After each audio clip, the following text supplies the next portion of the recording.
I have head coach Dennis Franchione here with me. Coach, big win on Thursday night against Arkansas State. You kind of tell the fans how the locker room was and the excitement that you have finally getting that sixth win and being bowl eligible. Well, the locker room was euphoric, as you could probably imagine, and excited. It was a marquee win for our program in our third year in FBS and second year in the Sun Belt, and Arkansas State being a team that's been at the top for a number of years now, and I think that made them 24-6 in their last 30 Sun Belt games. So that was a big victory for us, and just the fact of beating Arkansas State, but also the fact of getting our sixth win behind us. Coach, you're going to play Georgia State on Saturday. Getting that big win against Arkansas State, a Sun Belt Conference powerhouse, how do you avoid a letdown heading to Georgia State and playing a team that hadn't beaten a FBS opponent since 2011? You know, this is not about who we're playing. This is about how we're playing and what we're playing for. We need a seventh win, and we know that, and this would guarantee us a winning season. It would enhance our opportunities to go to postseason. We know 6 wins didn't do any magic for us last year. So we've got plenty to play for, no matter who's on the other sideline. And Georgia State's not somebody to be taken for granted. Their record's not glittering, but as we were talking earlier, they lost by 3 to Lafayette, at Lafayette. They lost by 3 to South Alabama.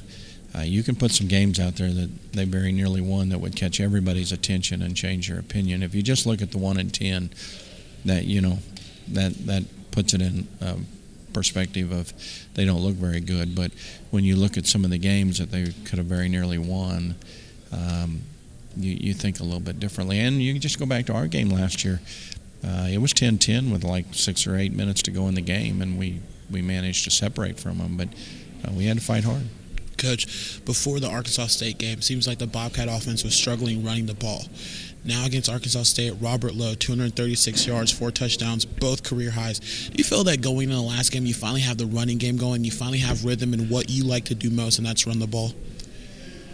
Well, I think every week presents different issues, and we struggled with South Alabama's defensive front. We did much better against Arkansas State's defensive front. And hopefully Georgia State's Achilles heel this year has been the rushing defense, and hopefully we can continue to be able to run the ball well. But our strength has been balance.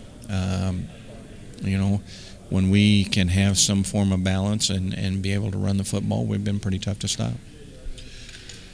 Beat Arkansas State again, like we alluded to earlier on Thursday night.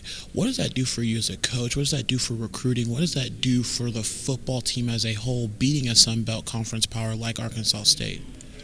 Well, it gives you confidence. It's a good step for us to acknowledge that we're getting closer to where we want to go.